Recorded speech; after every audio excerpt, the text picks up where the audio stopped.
The Acolyte versus Penguin viewership comparisons don't really add up. He correctly points out, he didn't talk about the worldwide number versus the US number, but he does correctly point out that HBO and Max is a much smaller service. They have about 100 million subscribers worldwide. Disney Plus has over 150 million. So yes, when you factor in what it likely got globally, probably is around the same level, if not a little bit higher than the Acolyte. It's R-rated. They spent way less money on it. Oh, and by the way, it's on a significantly smaller streaming service. This is all the context you need to realize that, oh yes, Penguin actually was a big success for a platform like Max, where the Acolyte was a massive failure for a Star Wars project on Disney Plus. What? They're so desperate to try and justify this fucking show. People are saying that so now the theory is that the reason that the Acolyte got canceled is because media branded it a failure, and it has nothing to do with the internal numbers from Disney. So Disney was like, wow, guys, we got a big hit on our hand. Oh, man, YouTubers and websites called it a failure. We got to cancel season 2, guys. So even though the numbers are a huge success and we're making all of this money, a couple of websites called it a failure, and these YouTubers really hate it. So we got to pull the plug. That makes no sense whatsoever. That is the stupidest thing ever.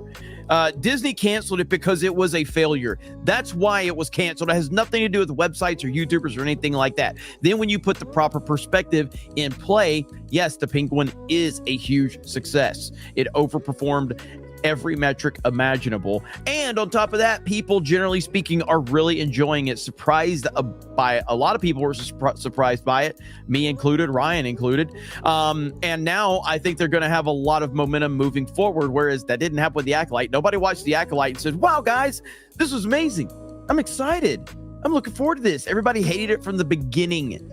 My goodness, man. Yeah, and it lost significant viewership. Yes, whereas the Penguin's going to grow, right? And the Penguin's going to grow. Penguin will likely grow. We don't know yet. We haven't seen the second or third episodes. We don't know what they're doing. But in all likelihood, with the good word of mouth, with so many people talking about it, being surprised by it, it probably will grow. Yeah, like these things, you can't just take those numbers. You have to actually look at the context involved, as with everything. And let's not forget, this is the same media that they're saying labeled the Acolyte a failure.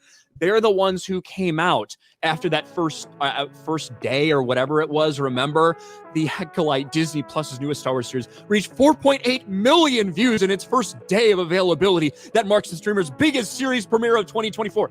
The media were the ones that were shilling it and pretending like it was a massive success. And leaving out the context that Disney Plus had nothing of note that debuted in 2024.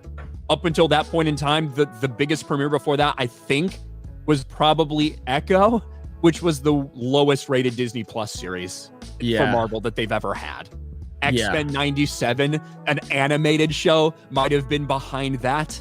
So there was nothing of note that debuted on Disney Plus. So it wasn't a surprise that Acolyte was the tallest midget, but that was the media that was helping them out. So the idea that the media are the ones that branded it a failure is just nonsensical and insane.